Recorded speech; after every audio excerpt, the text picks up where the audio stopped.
A very good afternoon, everyone. I hope we all enjoyed our lunch. We shall now proceed with the program. I am Florence. And I am Vandana. Once again, we extend a warm welcome to everyone for joining us in the CPCR conference. A gentle reminder to kindly keep your phones and digital devices on silent mode. The theme for our next session is Psychology of Inequality, and this session will be chaired by Professor Purnima Singh. So a brief introduction of our chair, Purnima Singh. Purnima Singh is Professor of Psychology and former HOD of the Department of Humanities and Social Sciences at IIT Delhi.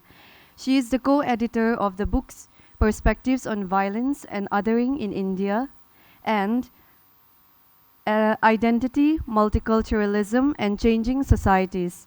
She is a recipient of the Young Scientist Award and the Commonwealth Academic Staff Fellowship. She has been associated with the journal Psychology and Developing Societies, published by SAGE, for nearly 18 years and is currently editor-in-chief for the journal Psychological Studies. Let's give our chair, Professor Purnima Singh, a warm welcome.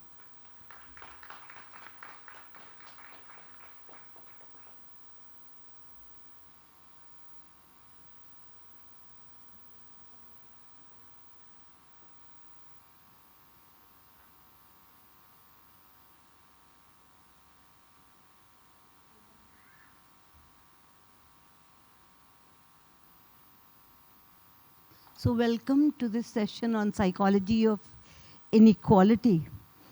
It's nice to see this title here because I was looking at major journals and major books published from India on inequality. It is difficult to get this term psychology of inequality, at least in psychology. So it was such a pleasure to, see that there is a session devoted to psychology of inequality. Psychologists talk about a lot of things related to inequality. For example, you have books on marginalization, you have books on injustice, you have work on microaggression. All of them pertain to how you tend to devalue others in different kinds of contexts. They also talk, but psychologists seldom talk about structural variables. They are more concerned about the individual and happy by focusing on the individual. But when you look at issues of inequality, these are systemic. You do need to look at institutions which have been perpetuating inequality over the years. You also need to look at not just the oppressor, but also most of the work on psychology actually has been focusing only on the victim. And it's high time that we also look at the other side, because there is a kind of a reciprocal dyadic relationship which needs to be understood. Because we are dealing with how others are relating and interacting in a social space where there is power inequity also. And this is something that is missing in psychology. I would probably talk about my own personal views on this at a later stage. But let me give the opportunity to the three speakers who are here. We begin this session with Suryodaya Sharma. And Suryodaya would be speaking, well, that's something which is very crucial to the psychologists. I'm actually missing all the pages here and there. Sorry about all this confusion. Okay, so he's... Okay, sorry about it. So it's all in the mindset. Dilemmas of inequality in the Savarna caste talks.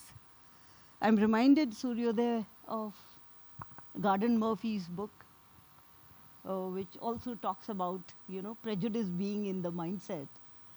And I hope to see how you carry it further in the context of the Savarna. So Suryodaya is working as an assistant professor at Krea University near Chennai. And he is a budding social psychologist. And we are looking forward to him to see how, he helps Yashpal build this social psychology of inequality or the psychology of humiliation that he has been focusing upon. So welcome, Suryodaya.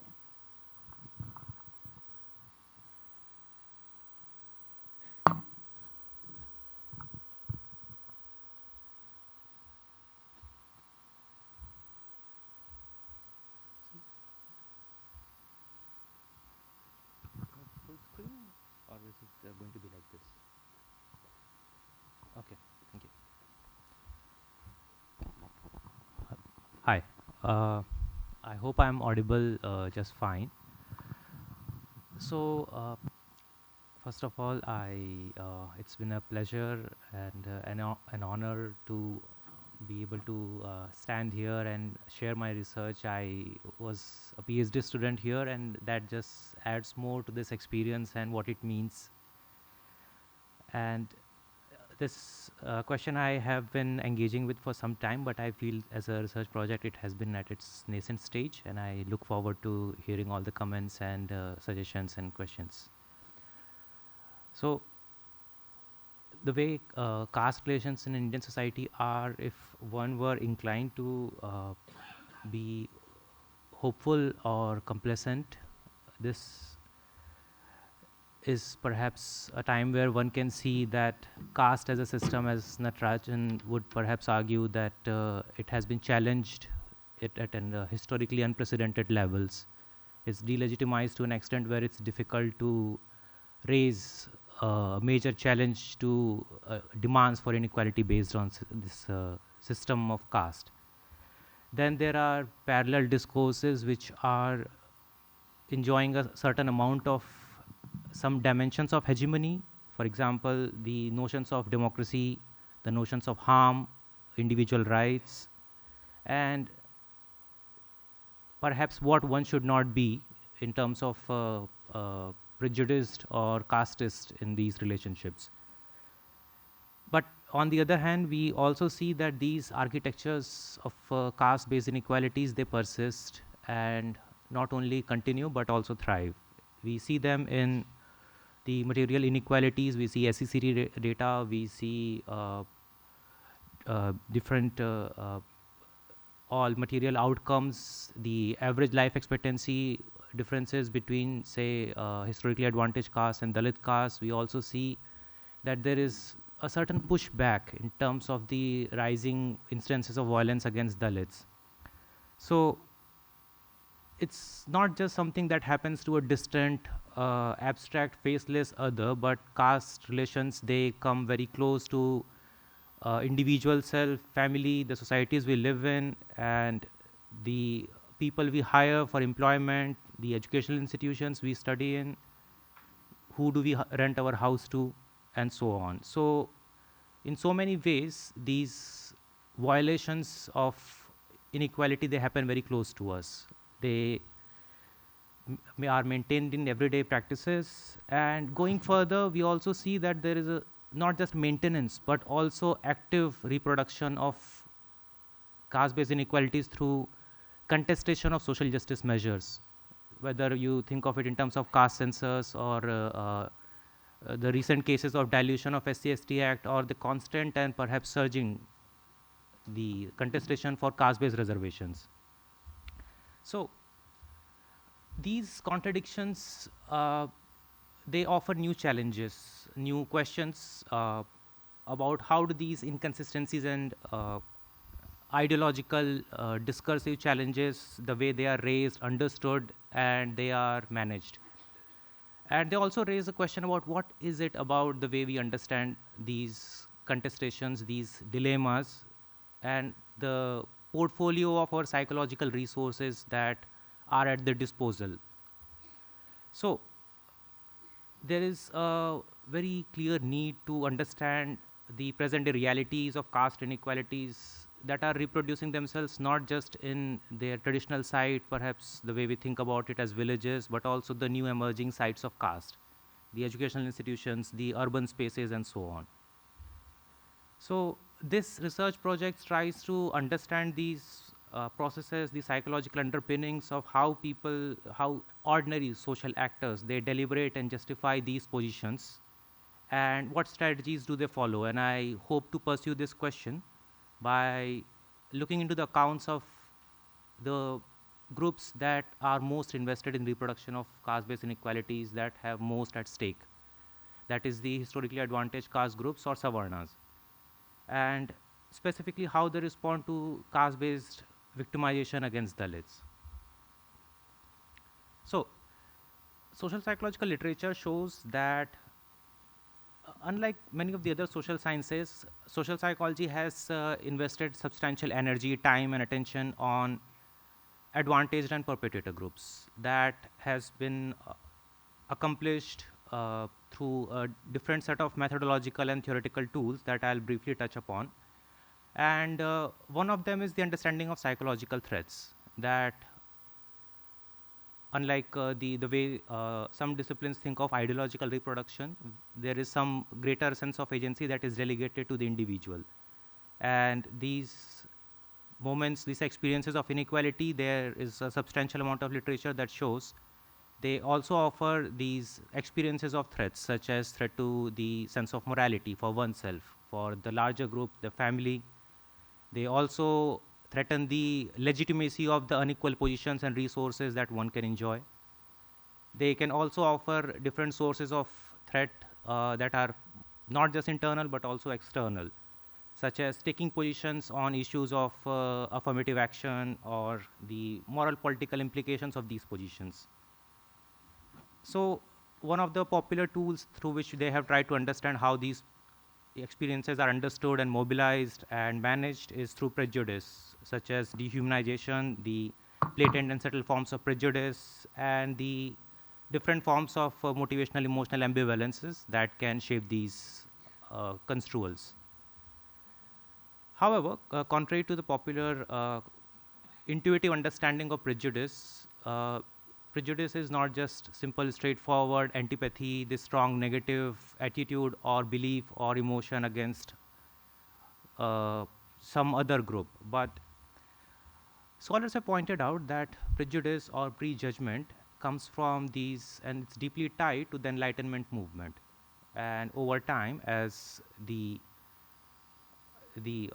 cognitive or perceptual errors were moralized, they, among other forces, other intellectual movements, became a source to contest whatever can be prejudicial, something that can be irrational, something that can be unreasonable, which is not to say that the demand for reason or rationality shapes or controls the way we think, but it means that they gives us a benchmark for what is prejudicial and what is not.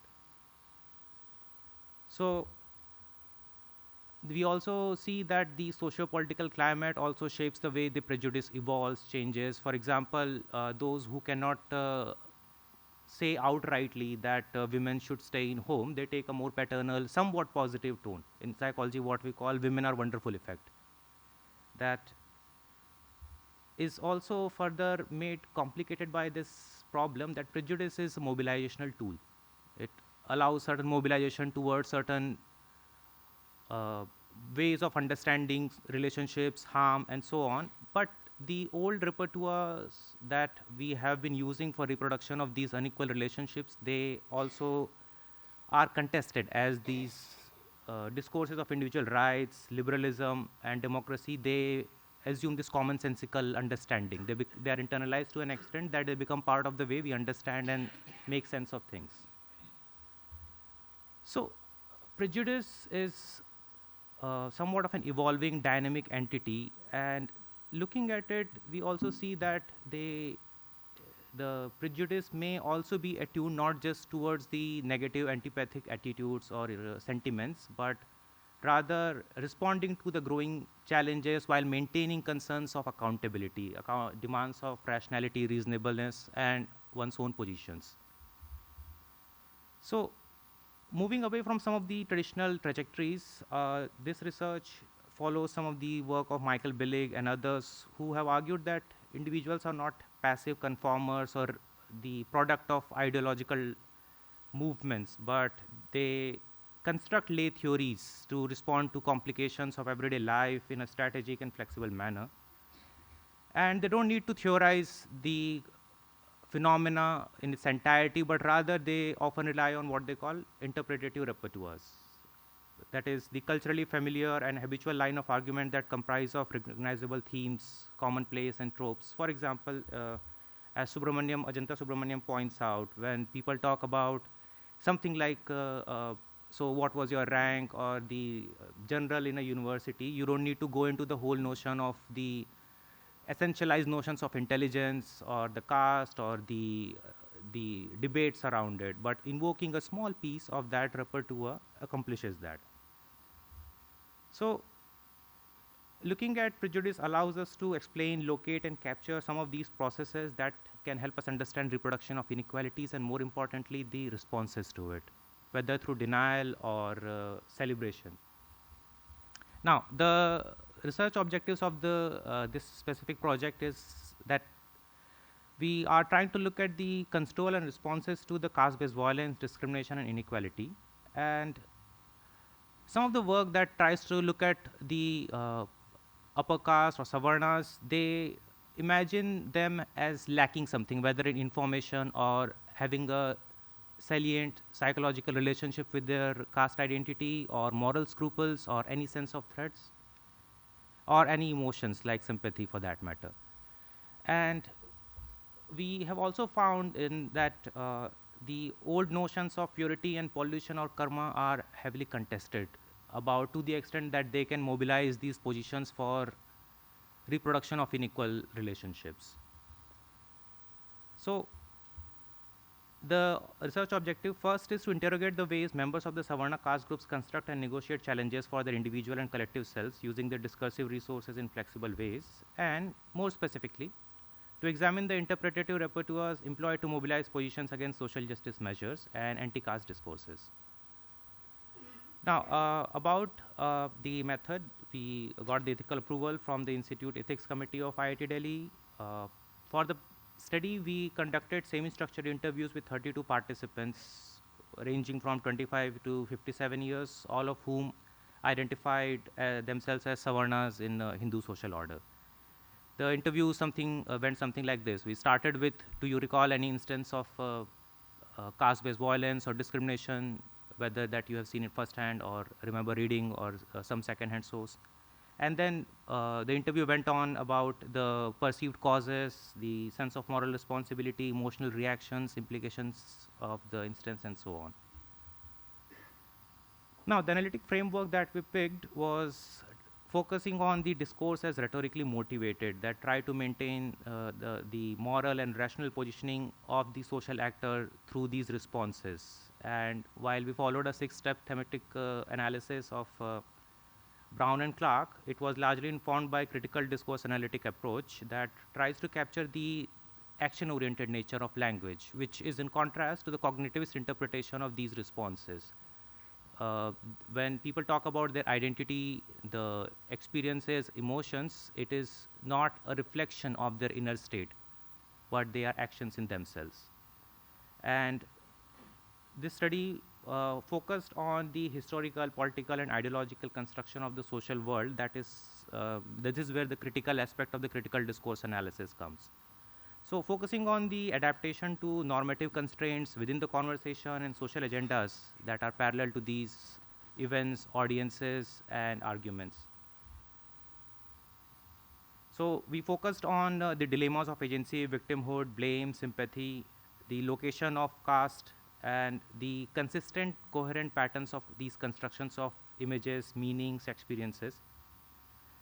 Now, what we found, I'll briefly talk about this one aspect, that most of the participants, they remembered some instance that they have seen happening around them, whether some instance of untouchability, whether some instance of some discrimination, and all of them recalled some instance from the newspaper, media. So this was still subdued in its reflective recall, because people, when they talked about it, it always followed this repertoire of belief in the breakdown, that somehow caste has been detached from the structural institutional forces. And you can see in these two extracts that there is a certain disjuncture when people are talking about how they have moved beyond, the society has moved beyond, and things happened in very old times. And there is a certain material as well as psychological disembodiment of the caste itself that shapes the meaning of these instances that they themselves are recalling. But this creates a major challenge for the participants, because if they are arguing that caste has been disjunctured, fragmented from its structural institutional roots, then how do they explain the experiences, the whatever they have witnessed themselves? And this problem they resolved through this taking this rhetorical positioning of lay psychologist. And this is the main thrust of this research that I'll discuss now. So one of the major interpretative repertoires that is our finding is the psychologization of caste itself. That participants, they often moved away from the biological and mythological understanding and constructions of caste. In fact, only 2 out of 32 participants ever talked about caste in those terms. Rather, what they did was constructing ideological and social dimensions of caste solely via psychological concepts such as attitudes, belief, mindsets, personality. And it creates new locations and markers for caste. For example, in this extract, you can see, do you think people still practice caste? Not like that. Things are changing. There is a certain reification of what caste is and consequently what casteism is. And the major parameter was construed as belief of superiority, and you see it changes the way these salient identities are developed in this conversation. That salient categories are no longer the ascribed caste identities which they are from, but rather our generation, old generation, and there is a certain hedging and distancing that we can also see looking at the microprocesses. Then going further, we also see changes in the way these meanings and responsibilities are managed through psychologization. So in these two extracts, you see that participant is talking about why people do commit violence. And there is a certain capacity to internalize the violence, stripping it from the ideological, political, and historical meanings of caste by making it about the individual. That changed up mind of the lyncher, these accounts, they manage something very critical, that is the depoliticization of the violence itself.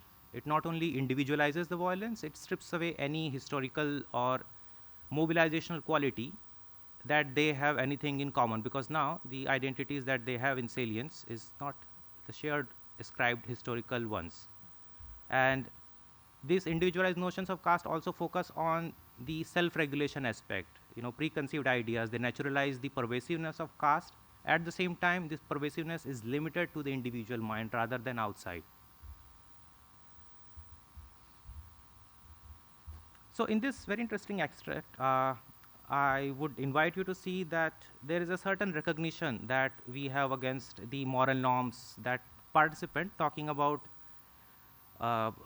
her mother who has practiced untouchability, and she's recalling it, and she's going about it as only after one is conscious can you consider any claim of moral responsibility. So it creates a certain this catch-22 of moral responsibility by collating it with agency. And you see there's some recognition that there is a moral norm against prejudice in the society that is not common across different generations, but we also see some distancing happening here. You see the nominalization which lacks an actor in the sentence, that she has been past those things. But we also see this epistemology of ignorance, what Charles Mills would call, and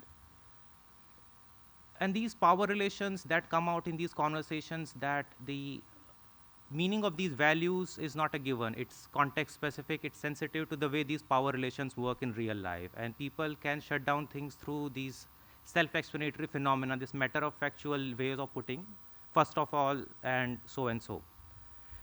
And the psychologization also allows the pathologization of Dalit minds. Most participants were very cautious making any generalizations about the Dalits. At the same time, they managed to make these broad generalizations through naturalizing pathology while avoiding any sense of allegations for casteism by talking about low self-esteem, psychological harm. They also negotiated these any possible anticipated contestation, talking about I think, I feel, and these accounts, they managed to see Dalit subjectivity, construct them as failing in self-regulation.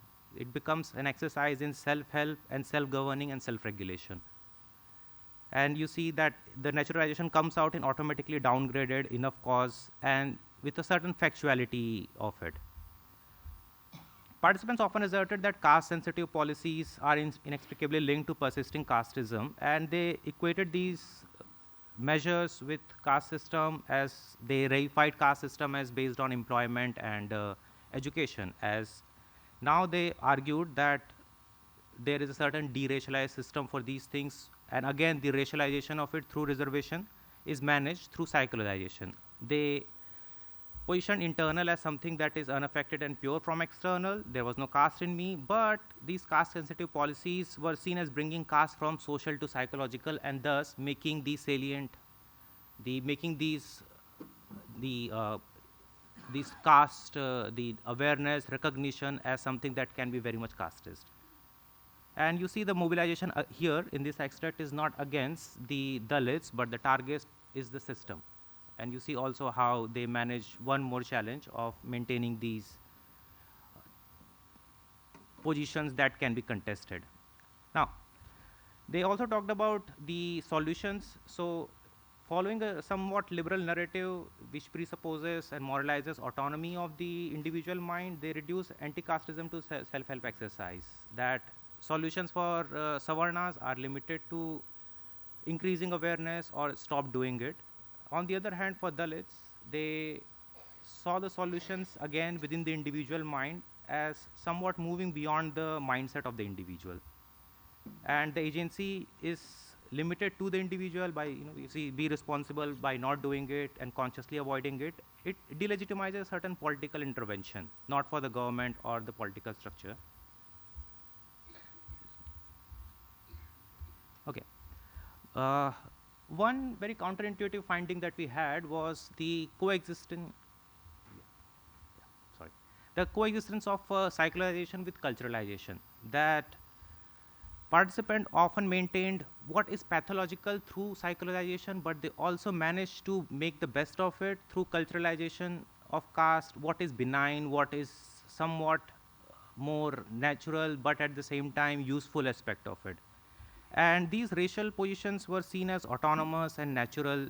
In the first extract, you see that these positions come from the cognitive efficiency. So much diversity, so much heterogeneity in India and Indian society. Now, the main focus of the study was to identify the tensions and dilemmas in maintaining these caste relations, and we identify some of these elements of the portfolio of subject positions that allow the way to maintain reason, justification about the status quo as well as the mobilization. And the traditional discourse of caste, while they struggle to find affordances in a democratic society with anti-caste norms and discourses, but these the caste persists in different spheres. So here are few reasons to believe that these new forms of prejudice are likely to present some challenge in anti-caste movement for a variety of reasons. One of them is that they share some content with the hegemonic ideological discourses such as equality, individual rights, autonomy, self-regulation, and they are harder to be contested using the same discursive content that mobilized the anti-caste movement. One major aspect of the finding would be that Savarnas are no longer, and they should not be seen as unreflexive formulators or passive inheritors of caste inequalities, but rather as active reproducers, maintaining a certain sense of agency and flexibly and strategically thinking about it, talking about it, and maintaining these positions. So, some of the limitations are there that this was a semi-structured interview. A more conversational approach like focus group discussion would see how these dialogue can go further, how these micro-interactional purposes can be further understood and highlighted. And the focus has been on somewhat urban advantage groups, and that can be further extrapolated to other groups in the society. I think despite the limitations, the study has tried to answer some questions and more importantly raise new questions about the way prejudice is understood, the way perhaps we can think about how to use psychology, that it raises a certain question about the way we have thought about trauma, we have thought about notion of harm, and some of these emotions that we'll be talking about. And psychology plays a critical role, but it also presents a certain challenge because we see that it also lends itself to some intrinsic question about its utility in this anti-caste movement. And on that note, I end this presentation. Thank you. Thank you, Suryodaya. We'll take the questions and all Sure. three presentations are there.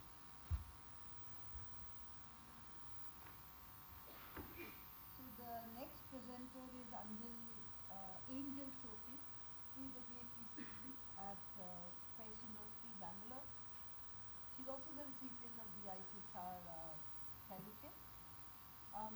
Her work has been round cast in various aspects, and today she'll be talking about You Don't Have Your Period, Do You? Caste and Gender in Psychological Field Research. Welcome.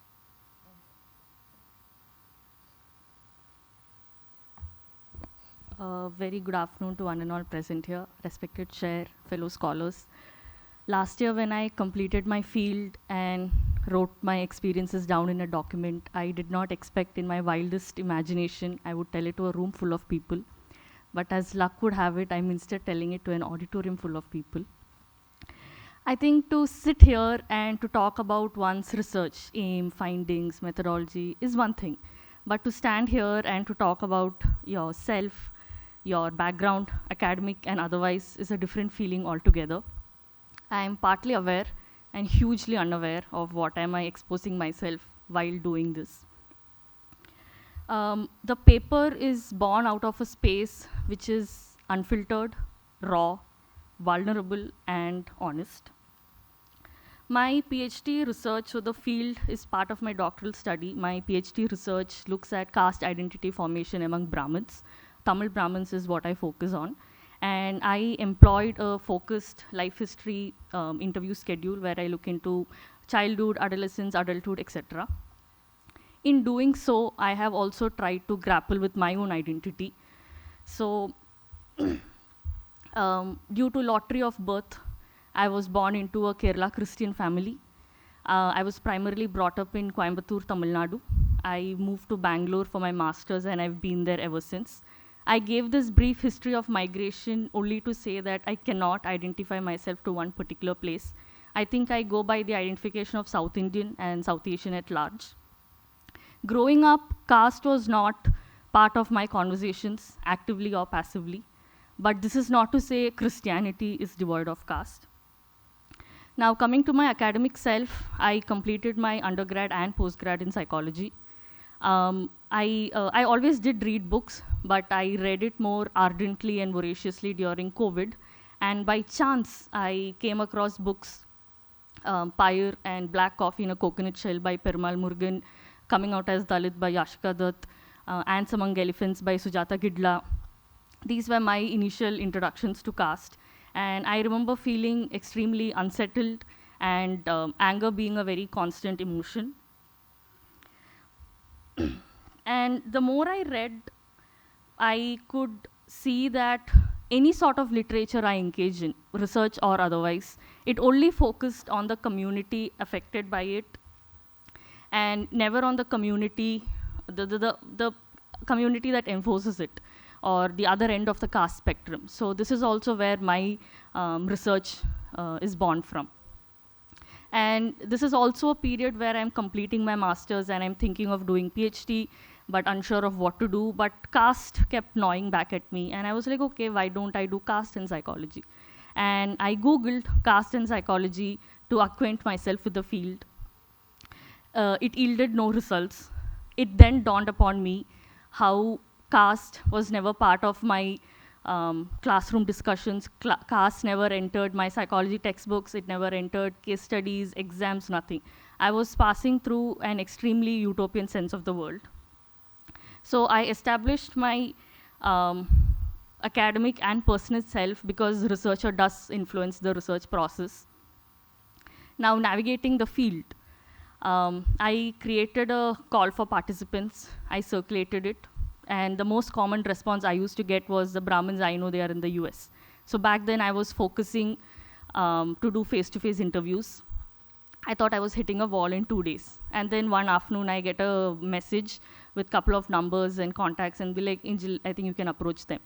And we got talking to one participant of mine, and he says, I'm not a practicing Brahmin, am I still eligible for your interview? And this very unique introduction, I was very piqued with it, because by then I had only heard that not a practicing thing only in religious lines, like not a practicing Christian, Hindu, Muslim. But now I had this Brahmin, like how does that look like even? And I was very intrigued. We proceeded with the interview. And then came the question of figuring out where do I conduct these interviews. So I was brainstorming with a friend of mine who's also in Coimbatore. And we were running out of places, and I was like, okay, worst comes to worst, I'll have it in my own house. And she was like, Angel, don't do that, it's a Christian house. You don't want them to be like, why is this Christian girl asking me these questions? Because the aesthetics of my house are still largely Christian. And then we finally settled on a place, on a cafe where they sell coffee, tea, vegetarian sandwiches, which was a very conscious choice. I thought it would be comfortable for my participants, which it was. And then I would like to then focus on how gender played as a double-edged sword for me. As a woman, I believe I did have access to bedroom and kitchen spaces, but as a menstruating woman, these same access become restricted for me. Research shows that gender is one of the many personal visible characteristics shaping access to field, data collection, and interpretation. Women field workers are portrayed more accessible, less threatening, and communicative. Women are more excited to talk to women researchers because they believe they can also share and better understand them. My choice of attire was salwar with a dupatta, in a pony, lip balm, one bindi. It was a very conscious choice. I think I dressed myself in a way that I almost tried camouflaging myself into the environment where I do not invite too many questions upon myself. I think it largely worked. And Virginia Woolf says that clothes change our view and world's view of us.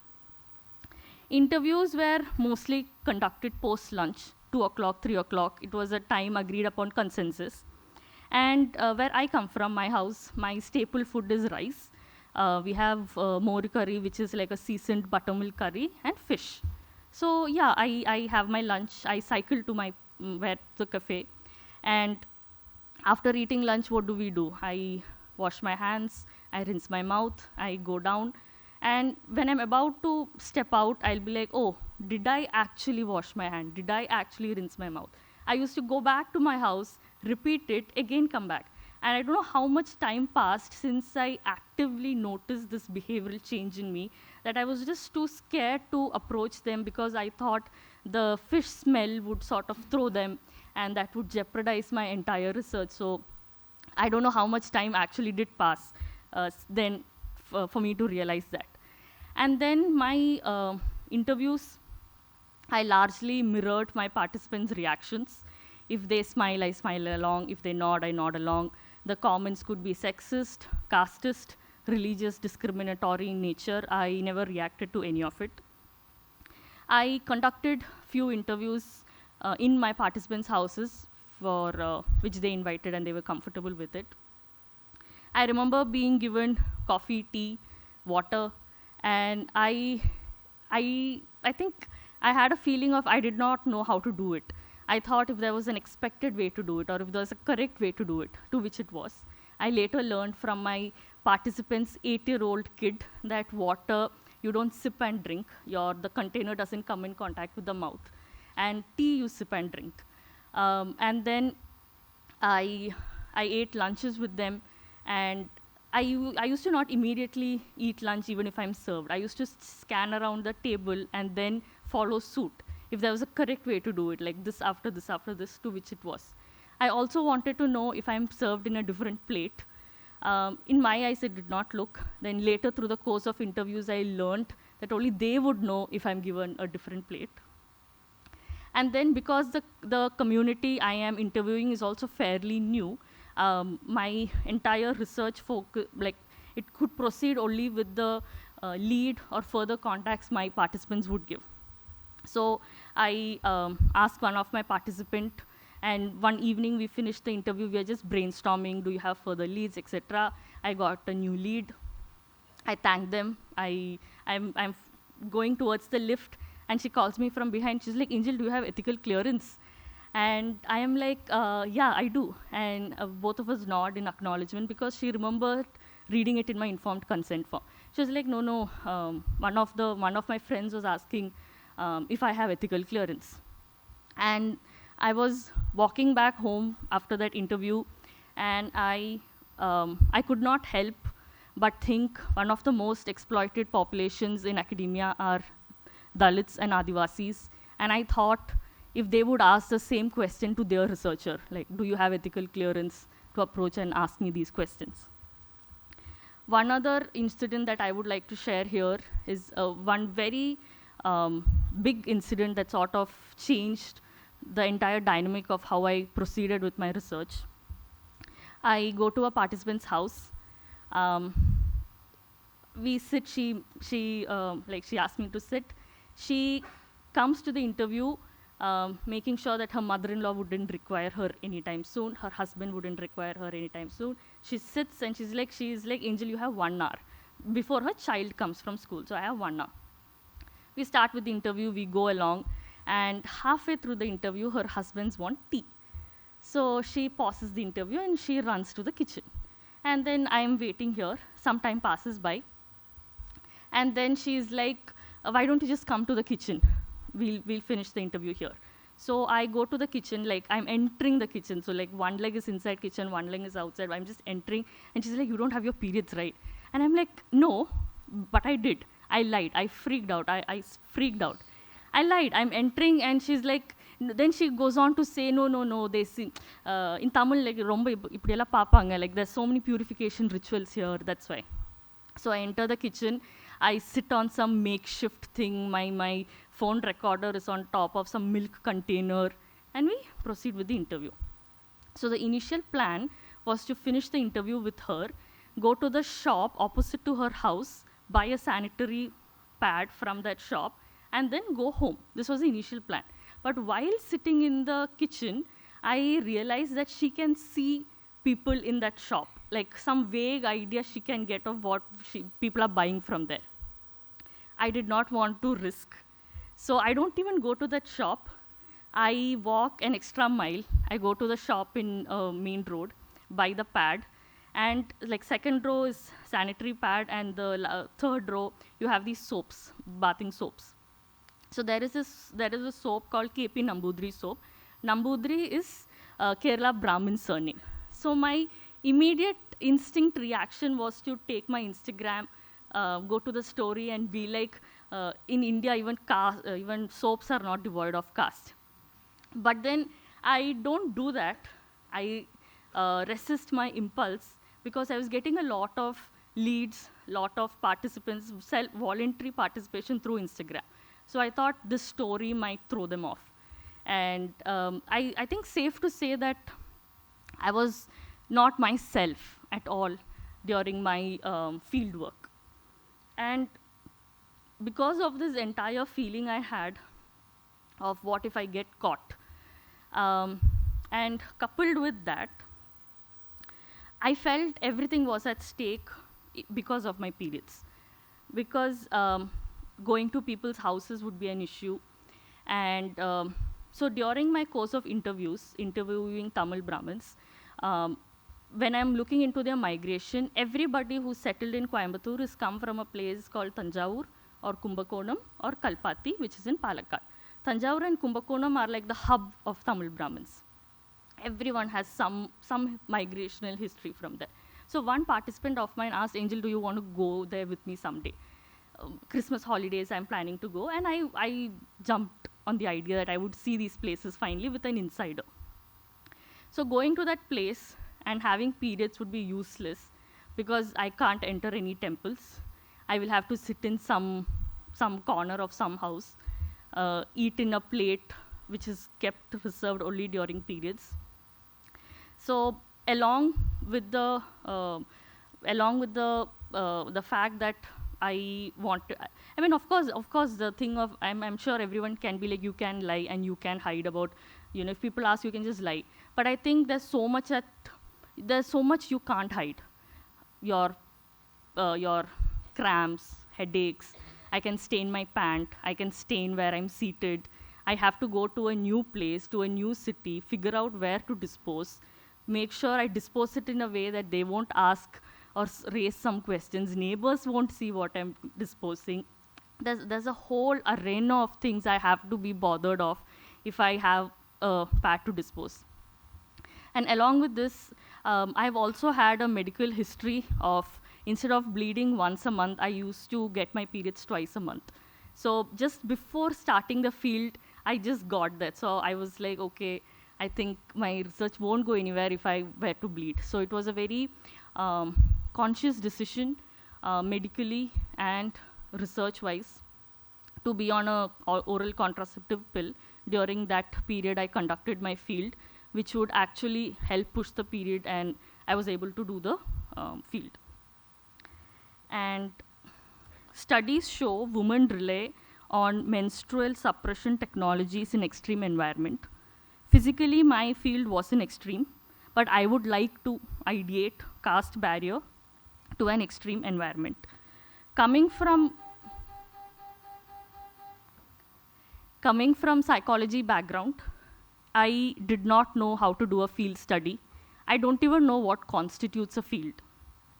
But on the flip side, if I can quote Jane Goodall, who's famous for her work on chimpanzees, I was not qualified to undertake a scientific study of animal behavior. Louis Leakey, her mentor, knew exactly what he was doing. Not only did he feel that a university training was unnecessary, but in some ways it might be disadvantageous.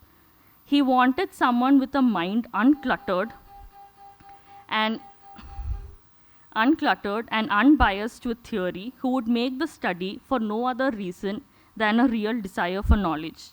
Having said that, I am unsure of what I did was right or wrong. I did traverse uncharted waters in ways I saw it fit and with resources at my disposal. So to conclude, this paper addresses the limitations Bethel detailed in tribulations of fieldwork, such as researchers failing short in detailing field experiences in a systematic way. When they do it in a fragmented manner, it becomes difficult for the reader to get a proper picture. This paper has attempted to portray an honest, vulnerable, and comprehensive account of the researcher's experience navigating the field. As a menstruating woman, while periods were a challenging factor in accessing Brahmin households, being a woman also gave me access to kitchens and bedrooms. Had I not been a woman, would my experience have been the same? When mirroring my participants' emotions or expressions, even though their opinion was far-fetched from my worldview, I reminded myself that this is not a place to exert myself. During interviews, it was pretty clear how far behind we are as a society in imparting adequate cultural literacy regarding different caste and religion, which can help break down preconceived stereotypes and prejudice which results in discrimination. As a woman from a minority community, every day passes by when I also realize how unaware people are of the other minoritarian faith. For instance, Christians are often relegated to Merry Christmas and plum cakes. The question of do you have ethical clearance also addresses Brahmins' long-standing social and cultural capital in being aware of its existence in the first place. At the same time, other communities are unaware of their rights as research participants. Interviewing Brahmin households, as a researcher and as a woman, there is a feeling of walking on eggshells, treading along the boundaries of purity and pollution, in order to be liked by them and expecting their cooperation throughout the interview, as the research is also dependent on them. Through this research, I would like to stress the importance of conducting caste-based research in psychology. I feel psychology as a discipline has much potential, which has been concentrated in few places only, and can be utilized to revamp psychological research methods to include caste, religion, colonial past into the syllabus, which in turn can be more in tune with our immediate societal struggle, helping teachers and students to be critical of their subject material and to always be mindful of placing individuals in the larger society they come from. Affirmative action policies have given social mobility to those who avail of it, yet social acceptance is still a far cry. In turn, psychological research can be directed towards increased social justice. Thank you.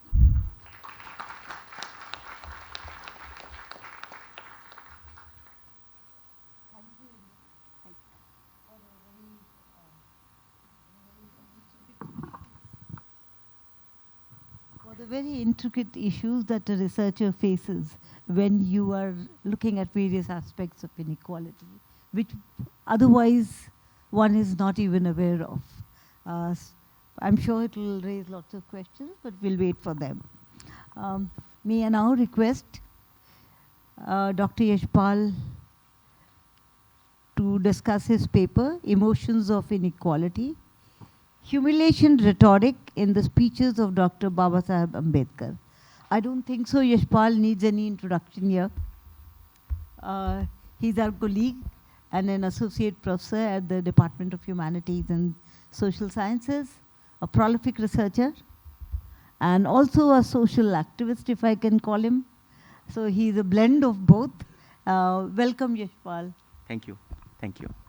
Thank you. This is the second time I'm having this opportunity to address you all, and I hope I live up to the expectations.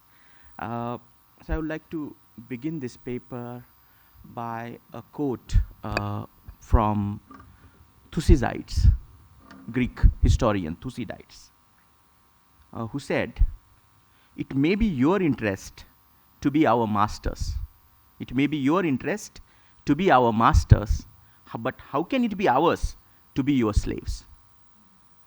The reason to invoke this quote from Greek historian Thucydides is that it has a historical and contemporary significance in Dalit mobilization. Dr. B.R. Ambedkar used this quote on the front page of one of his important books, What Congress and Gandhi Have Done to the Untouchables, which was a rebuttal to the claim of representing the interest of the untouchables by Mahatma Gandhi and the Indian National Congress. Since then, Dalit leaders, activists, scholars have been using this quote in their discourse, especially while countering the attempts of dominant Hindu politics to co-opt or break Dalit mobilization. The potency of this quote in contemporary Dalit discourse lies in its clear pronunciation of inequality in Indian society in terms of slavery. Perhaps there is nothing surprising in the assertion of a distinctive self-interest in an unequal environment. Every mobilization around the world proclaims its own interest. However, what makes the case of Dalit mobilization interesting is the fact that the graded inequality of caste impacts psychology, making it hard, making it almost impossible to think in terms of self-interest, which is different from the dominant sections of the society. It makes it difficult even to imagine having any interest from different from that of the dominant Hindus. And why is this different? Because the notion of self-interest was hard to exist for Dalits simply because notion of having a distinct self with distinct interest did not automatically exist. Because self-interest is a conjointed term. In order to have an interest and understanding and agency of one's, there needs to be an awareness, a conscious awareness of having a self with value and sense of rights, which did not automatically exist for Dalits. So for almost 2,000 years, Dalits had internalized the dogmas of Hindu religion, which taught them that they were born as untouchables because of the bad karmas in their past life. And therefore, it is in their best interest, quote unquote, to bear the hardship of present life for the sake of future birth in higher castes, the Hindu law of karmas. Dalit had no right to acquire knowledge, deposit wealth, or bear arms for protection. The meat of dead animals was the only source of protein for them. They had to live outside villages, depend on the mercy of villagers for their bread. Despite being Hindus, they could not enter the temple since gods will be polluted by their touch. They could see cats, dogs, cows, buffaloes drinking water from a village pond. But despite being human, they were forbidden to touch water lest their touch will pollute it. In every walks of life, they were shunned because of their membership, which is by birth, into an untouchable caste. To paraphrase what Gopal Guru had said, Dalits were reduced to the image of walking carrion, the repositories of disgust and contempt for people around them. And in a sense, Dalits were made not only untouchables, but also unseeables, unimaginables, and their everyday life was replete with humiliation. Yet, and this sense of humiliation was a sense of making was an effort of making sense of inequality that is around them. And so even though the life was replete with sense of humiliation, yet there was little resistance to this fact, this experience. How did this change? How did Dalit came to assert their distinct self-interest?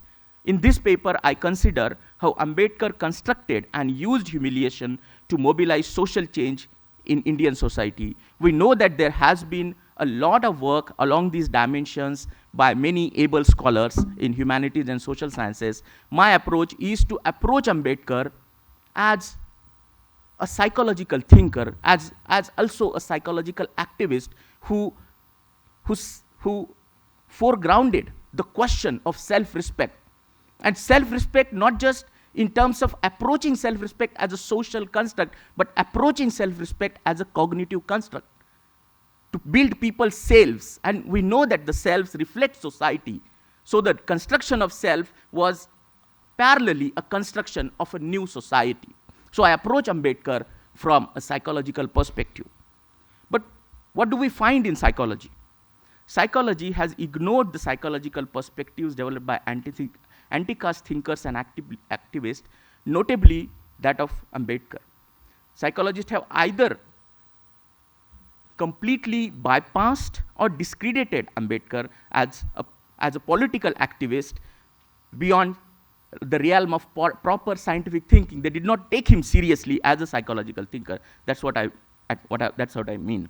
However, Ambedkar's writing and activism, when we read deeply and from a psychological point of view, we see that there are many critical insights and nuanced arguments that can help us understand and change the social mind that is deeply rooted in the ethos of caste, religion, untouchability, and Brahminical patriarchy. In fact, if we look at Ambedkar's development as a scholar, and of course the kind of influence he had from John Dewey. John Dewey is a very important and prominent figure in psychology. So we know that Ambedkar was influenced by John Dewey and also developed his psychological insight building on Dewey's framework. But when we look at the way Ambedkar saw the nature of human self, the nature of human emotions, the nature of human action, we realize that Ambedkar rejected any individualist, essentialized notion of human self. He did not think human self only in individual terms. He realized that there are social and systemic factors that shape human self. His approach to self celebrated human agency and emphasized the psychological necessity of healthy and confident self. He also rejected any essentialist or individualist notion of emotion. He also saw emotions not just as property of individuals, but equally collective and group-based in nature. So while noting, and I can give you some references to make sense of what I'm saying here, while noting the social psychology produced by the caste system, Ambedkar emphasized the dimension of intergroup emotions, that is, emotion evoked by group membership and social identity. He described the intergroup relationship by the caste system in terms of emotions that various castes feel, which he describes as ascending scale of hatred and descending scale of contempt. Ambedkar pointed out that graded inequality, a peculiar social arrangement that circumvents any categorization of haves and have-nots by unequally assigning economic, educational, and civic rights in a graded manner across caste, which dictates our cognition, emotion, and behavior. The caste structure assigns pride to higher castes and inferiority and impurity to lower castes. As a result, the competition for dignity ensues between castes, leading to the feeling of hatred for higher caste and contempt for lower castes. In addition, Ambedkar also regarded intergroup emotions critical to building solidarities and mobilizing collective action. For example, he considered that fellow feeling, an affective aspect of fraternity, underlies solidarity and collective action. And Ambedkar contrasted this fellow feeling with individualist tendencies and clarified that while the former dampens competition for narrow self-interest and motivates pro-social behavior, the latter is a splitting force. So from an Ambedkarite psychological perspective, it is important to focus on emotions, and especially the emotions that groups are able to feel, and emotions that caste system evokes, as they can help us understand and change psychological processes underpinning caste relations. Indeed, emotions, when you look into the research on emotions, especially in psychology, are approached as individual, intrapsychic entities, but emotions are equally relational, and they tell us, they do not only reflect the nature of the world, they are not simply responses to our perceptions of the world, but they are also constructive of the world. Emotions not only reflect, but also construct the world around us. So scholars like Sartre, Luz and Abu Lughod, and in social psychology, Tiddens and Leach, Lisa Barrett, show that emotions provide critical insights into social experience and behavior. So Ambedkarite psychological perspective puts collective resistance to inequality and oppression at its core. It emphasizes a pragmatic dimension of emotions in terms of their capacity to mobilize masses and motivate social change. So Ambedkarite psychological perspective do not simply approach emotions as cognitive entities, just how emotions are experienced because of processing of information, but also something that could be constructed in a mobilization discourse by leaders through language. So emotions in this sense could be communicative and performative entities.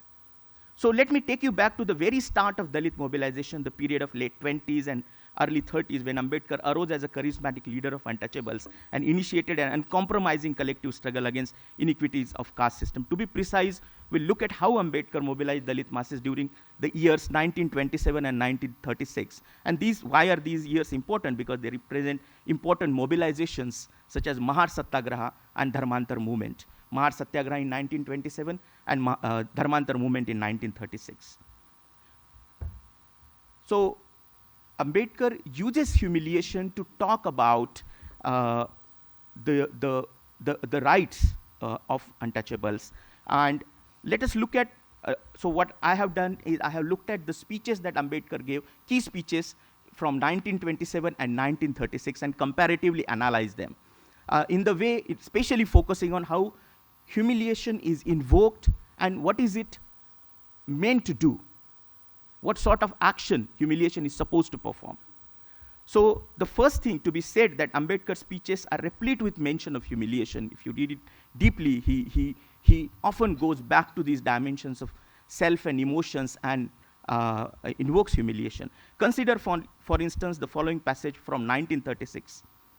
What is the sense, he says in a speech in 1936, what is the sense in living in a society which is devoid of humanity, which does not respect you, protect you, or treat you as human beings? Instead, it insults you, humiliates you, and never misses an opportunity to hurt you. So, does Ambedkar invoke humiliation in order to drive people to rage, bloody revenge? No. Certainly, his humiliation rhetoric involves an injunction to act. Indeed, he consistently argues that those who accept such constant humiliations are themselves diminished and are, to some degree, responsible for their plight. Thus, the passage cited above is followed by assertion that any person with an iota of self-respect and decency would reject the existing situation, and that only those who love to be slaves would accept it. So here, humiliation is used to make you aware of what sort of a condition you are living in and why you should reject it. So Ambedkar makes similar arguments in 1927 speeches. Thus, he describes how the Mahars a specific group of untouchables have accepted constant humiliation of begging for leftover food.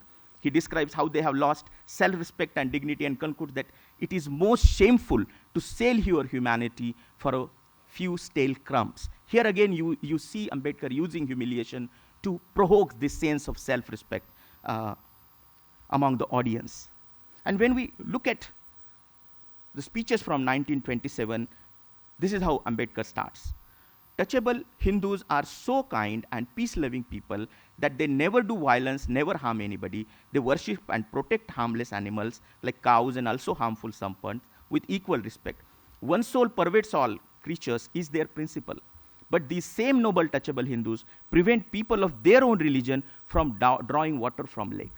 Now, what is significant in this extract from 1927 speech is that first concerns the social relations of humiliation. Who is humiliating who here? In other words, what are the identities involved in these humiliating encounters? Here, and considerably in most of 1927 speeches, Ambedkar characterized what is going on is in terms of the interaction between touchable Hindus and untouchable Hindus, where touchable Hindus are mistreating untouchable Hindus. In other words, it is one subgroup within the broad Hindu category acting against another subgroup. What is more, perpetrators are not acting in the name of Hinduism. Indeed, they violate prescriptions of Hinduism in the way they treat the victims. Second element concerns who should respond. Precisely because humiliation is a violation of core Hindu values, then all Hindus, touchable as well as untouchable, suffer from it, should act against it. Many of Ambedkar's 27 speeches were addressed to those of high caste. He actively sought to mobilize them. This made explicit in another passage.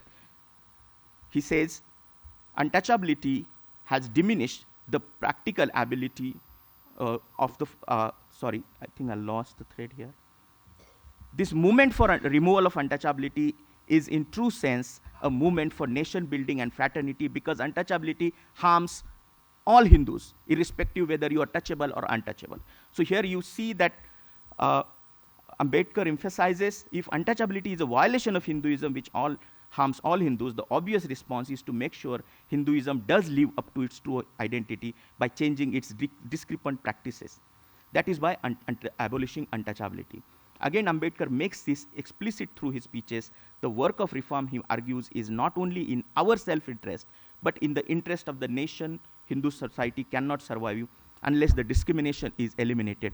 But now consider this in 1936, when the political context is completely changed, when the roundtable conferences have happened, and it has become very clear that untouchables have to be standing on their own, fighting for their self-respect and seek solutions for untouchability on their own.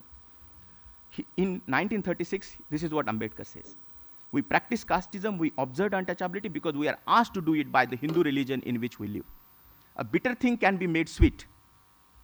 The taste of anything can be changed. However, poison cannot be made nectar, amrit. To talk of annihilating caste is like talking of changing poison into amrit. Here, there are three critical elements. First, as concerns the social relations of humiliation, this is no longer an intra-group relation. This is not between untouchable Hindus and touchable Hindus. This is between Hindus mistreating untouchables. So while untouchables might live in a Hindu religion world, they are not part of it. In fact, throughout his 1936 speeches, Ambedkar rarely, if ever, refers to touchable Hindu. He refers to Hindus full stop and insists that Hindus have not slightest affinity towards him. So here you see the relationship between the two communities has completely changed from intra-group to intergroup. What is more, their brutal acts are no longer portrayed as a violation of values of shared identity of being a Hindu. They express the very essence of outgroup, that is Hindu identity. Hinduism is poison. Poison cannot be made into nectar. He made it very clear. Second, if it is in the essence of Hindus to oppress untouchables, they clearly cannot be mobilized for the cause of removing untouchability. In 1936, Ambedkar never addresses high caste Hindus or tries to recruit them to his cause. To the contrary, he tells untouchables that they would be fools to expect any outside help. If you yourself have to rise, if no one else is going to come to your aid, if this is going to be your situation, what is the purpose in listening to the advice of the Hindus? There is no other motive in such advice but to misguide you. So third Third point, if Hinduism is essentially oppressive, it is equally pointless to try and reform Hinduism. The only possibility is to give up on it and live it. And Ambedkar says, and I quote, in view of the fact that Hindu religion, which forced your forefather to lead a life of degradation and heaped all sorts of indignities on them, kept them poor and ignorant, why should you remain in the fold of such diabolical creed? So both in 1927 and 1936, there is a clear consonance between the way which Ambedkar constitutes the experience of humiliation, the forms of collective mobilization that he promotes. But given that the mobilizations are very different, so that the humiliation is construed is very different. One is intra-group humiliation, other is intra-group humiliation. The important point here is that humiliation does not just generate heat and propensity to act. Rather, it invokes a rich representation of the social world, which has implications for precisely what forms of actions are appropriate under various changing conditions. To be more precise in describing humiliation, one necessarily defines what categories are involved, hence constitute the identities of one's audience. So one also defines the relationship between categories, who is one's ally, who is one's foe, hence one who can and cannot be mobilized for one side. From this, in turn, flows a determination of what forms of action might be fruitful or fruitless. More generally, this analysis of Ambedkar's speeches confirms that issues of social identity and emotion are at the heart of the way people are mobilized to address their disadvantage in an unequal social situation. He addresses people in terms of their category, in their own category membership on the basis of the category interest. He gets them to care and act on the basis of the way that their group, and not just they personally, are positioned. He gets people to engage with his cause and accept his influence on the basis of an act of common identification as Hindus in the earlier period and as untouchables in the later. But having said this, this analysis departs profoundly from earlier analysis in two key respects. First, we don't see identities and emotions an outcome of individual contemplation and appraisal. Rather, we see them as actively construed by mobilizing agents such as leaders. More simply, we reintroduce the leadership dynamic to this process. We do not draw simple distinction between identity and emotion, such as that one is more analytic, the other is more energetic, or that reason-emotion dichotomy. Else that are in a causal change, there are many models which will present this sort of a causal change that identity precedes emotion, etc., or the other way around. Rather, we see identity and emotion as interlinked, as part of interlinked representational system, which says who we are, where do we stand in the world, what we could or should do given in this position. Given the interdependency of elements in this system, and then reconfiguring any one necessarily impinges on the others. Hence, in terms of affecting the system, it really makes little odds where one operates. One can define how people feel, how they act by defining identity, but equally, as we have seen here in this analysis, one can define identity and action through the way one defines emotions. So in sum, it is clear that our perception of inequality, emotion, action are not spontaneous, but constructed through leadership and mobilization processes. What we learn from Ambedkar is not only that identity and emotion are mobilized in the service of action, but also that neither identity nor emotion has precedence over the other in determining action. What matters instead is the coherence of all three systems in a discourse of mobilization. Thank you.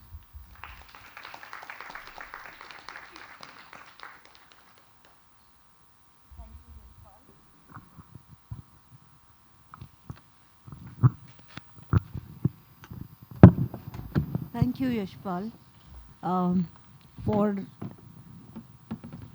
a very interesting presentation. I think we heard three different aspects of inequality, views about inequality, and the common theme, which probably was that psychologists have not paid that much attention to either the study of caste or either the study of inequality. If they have studied caste, and I'm talking about caste because caste was the major, variable probably that all of, and with coming from psychology, you tend to use variable much more often. If you look at past research, even the most quoted one, Rathin Sarkar, they have all been looking at caste as a demographic variable. And I think that needs to change. the experience of caste and the emotions that are associated that Yashpal was highlighting. And I think that needs to be the focus.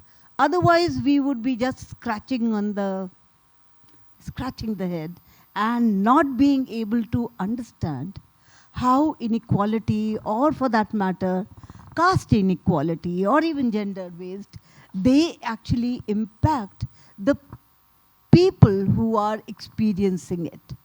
And as I said earlier, I think right now when all of you were speaking, I remembered a book which I have been very impressed. The book is called The Power Holder by Kipnis. And when you look at the elite groups in any community, they are the power holders because they determine not only how they are going to benefit from the system, but also how others are going to be always marginalized.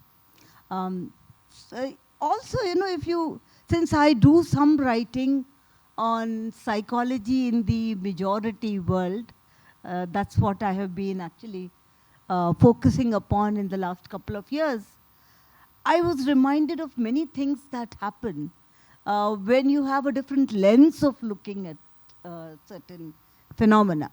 And so as people who have not experienced certain emotions, who have not experienced humiliation, if I could just refer to it, I think our understanding of the phenomena is going to be very different.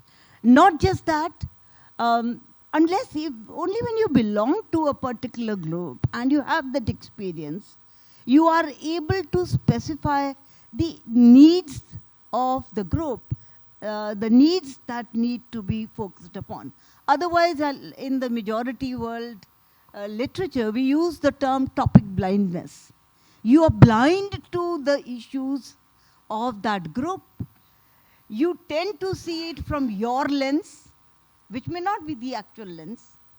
And that also affects, here we are doing an academic enterprise. It affects the kind of topics that you would take, the kind of research that you would do. I think it was very clear when Angel was speaking. So these are things that needs to be actually focused upon. I would stop because I think there are people who have questions. So let me now invite questions. We will take 2 questions first and ask these people to answer, and then we'll take 2 more, or as many that are there. Okay. Should I? I have a very brief question, clarification seeking from Surya.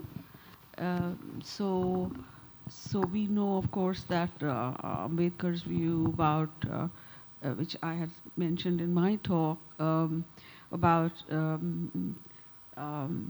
Shastras being responsible for the beliefs that people have in caste. So my question to you is that in response to your queries, amongst all of your respondents, you've given us a selection so we don't know the whole. Did anybody at any point mention the Shastras in their justification for how they behaved or how they failed to behave?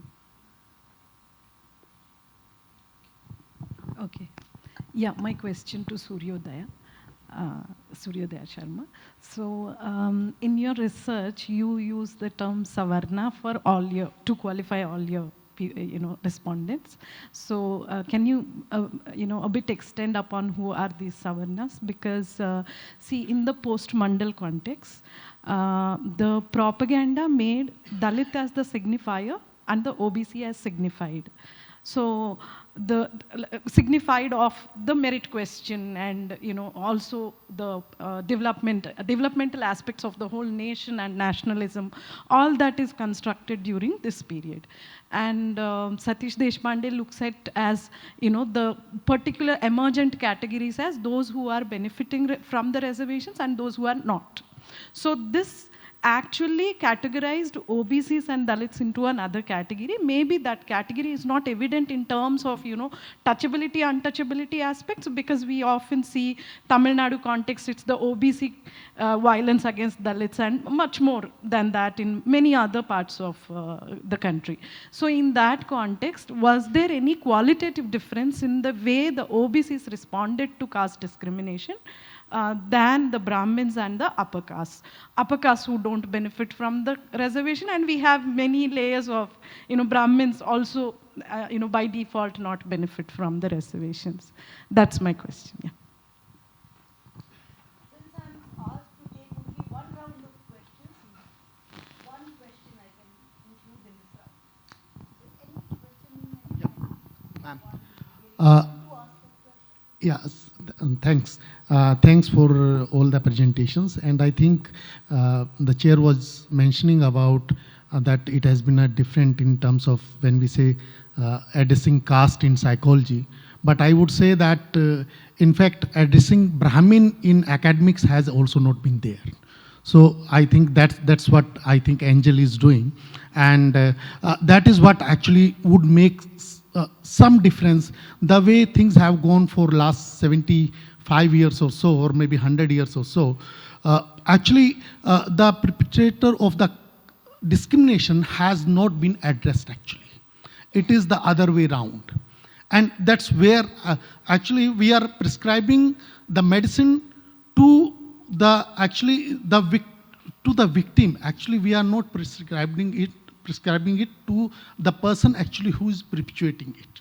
So that is where actually I think the future of academics in terms of discrimination study is somewhere lying here, because now on the Dalits, on tribes, there have been many studies.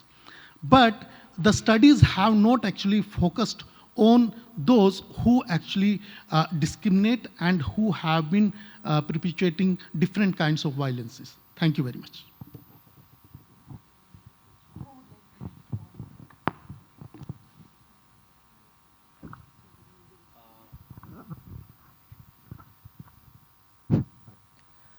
So the first question was on the responses around any invocation of Shastras.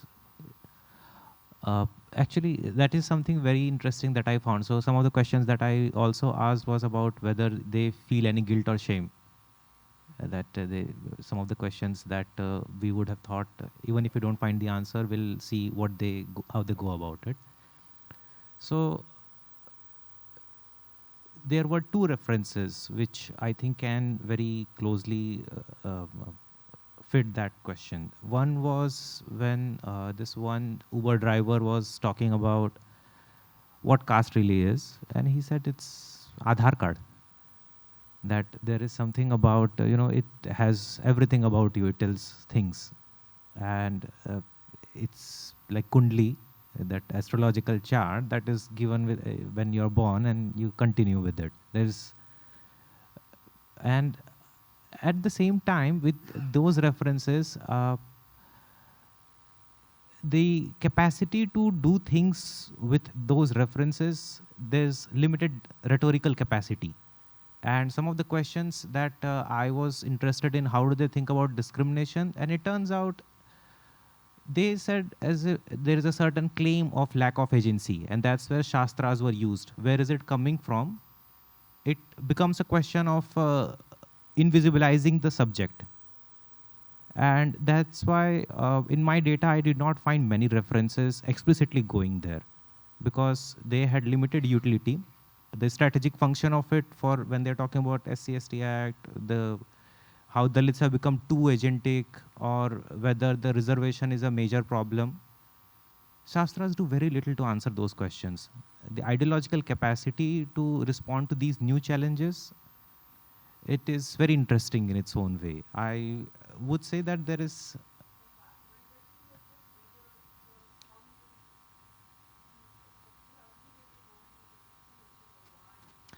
Right. So, yeah, shorter answer would be very rarely.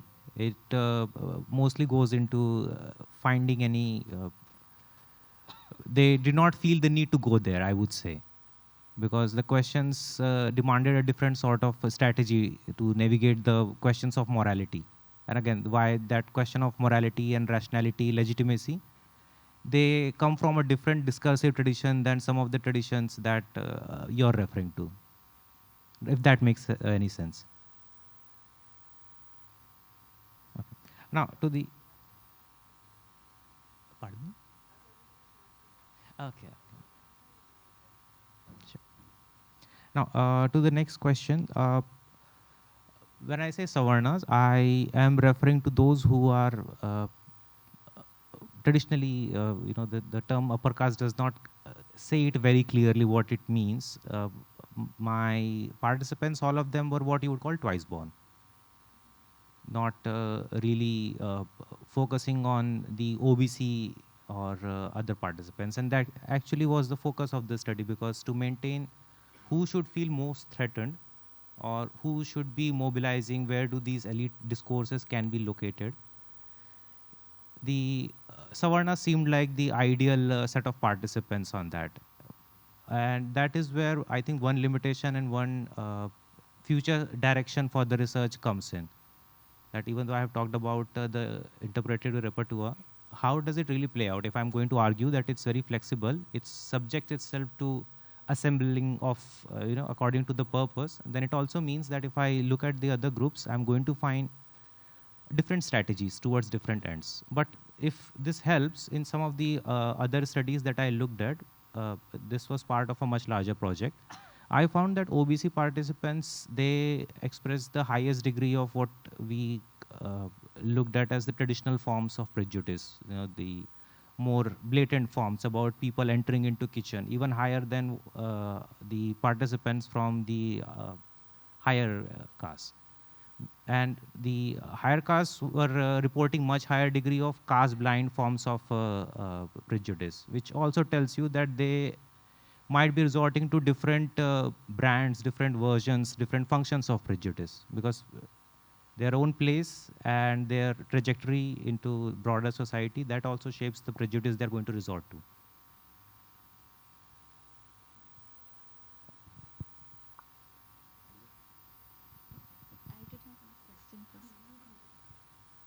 I think he just made a... On to Professor Narendra's comment, I think you're right that the focus on Brahmanism or Brahminical dominance on academia hasn't been approached systematically and scientifically compared to the kind of research and awareness that exists with regard to the impact of whiteness on scientific research. So if you look into the way in Western academia people are writing and approaching this construct of whiteness, it's theorized very well to understand that whiteness is a social construct. It's part of the racial racist system that is created and that has impact on academic interactions. So we did not really do that work of developing that framework which would help us unpack the academic interactions, academic outputs, and academic politics.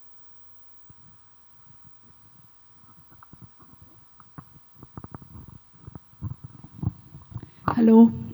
Hi, Angel. My question is to you, that you studied that the period concept in very discriminatory in India and maybe in some other countries as well. So you studied this in a particular Tamil core Brahmin family and what are their mindset about it. So do you think any kind of changes is going on in the rural, from the rural to the urban context? Do you really think that this perception is getting kind of blur in urban sector?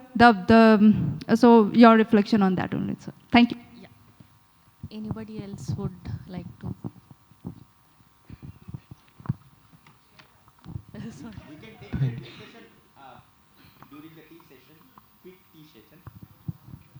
Maybe you just ask the questions and we can go on. Yeah, so my question is a very small question, but to all of your participants. So my first question is with Yashpal sir. So sir, when you say, when you distinguish, actually you mention that Brahminical patriarchy. So I want to understand, I'm curious that is there a need to distinguish Brahminical patriarchy from Dalit patriarchy? Is there actually a difference, or it just, how are you referring to? I want to understand, because if they are same, then why do we need to call them Brahminical? If they are different, why do we need to call them Brahminical? And my another question is with Angel. Angel, it was a very nice talk, actually, but I'm just wondering that since you were able to somehow access the obscurity and the fascination and the mystery of Brahminical life in such a nice manner, but I seen on the other way that the life of a Dalit person, be it Dalit children, Dalit man, Dalit women, people living in slums and shanty houses, somehow their life has become as if has been reduced to empirical laboratory. They have become part of data where everybody is just exploring their life in the academy as well. But the Brahminic life as such, that seems to me is very sacrosanct and mysterious, and has been somehow been able to have this fascination. So we don't know about that life. So how do you understand that aspect of that one party is becoming just the data and the laboratory, and while other is becoming very sacrosanct and sacred?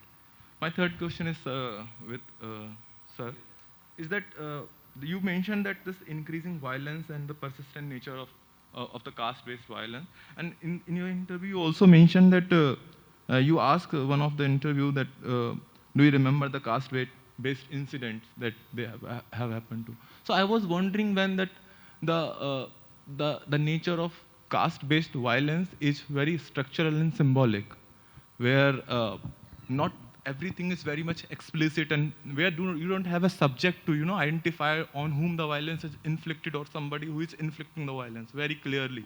I mean, where the violence is very much embedded into everyday life. So to ask the how do we understand this? To ask this question to the group which itself has been the perpetuator of that violence, which they might not be familiar the kind of violence they are perpetuating, because it has become part of their normalized life. So to ask the question that have you been encountering the kind of violence? So I mean, it just I was just thinking, how does it make sense, how to make sense of it? Thank you very much. Yes, here. My question to the Dr. Sharma, it's please last very one. Quick, very quick. Yeah. When you were on field, did you have come across the syndrome of Savarna saviorism along with the dilemmas of inequality? If yes, then how it was mechanized? Please. Yeah, just a small question to Suryodaya. As you were talking about caste, construction of caste, you started about your field work that you just went to the respondent directly from the point of view, from the standpoint of a researcher. You asked what do they think about, what are their experiences about the caste discrimination directly. And also, you also mentioned about biological construction of caste. And then you move to the political, and then the respondents actually coming from the cultural and social construction of caste. So how do you, what can you just elaborate on this? Like, what do you mean by the biological construction of caste? Thank you for questions, and I'm sure there'll be many more questions. So, but let's proceed to the next session. And after the next session, we would have tea. Then you can answer. These people will still be available. You can ask your questions. Tea is not. Yeah, let's take 5 minutes. Yeah. Okay. Okay. Okay. So in the 5 minutes that you have, you can ask your questions. Okay, thank you so much, everyone. The tea is outside. Could you quickly have your tea and come back in 5 minutes? We will begin with the next session in 5 minutes. Oh, okay. Ma'am, एक photo लेना है.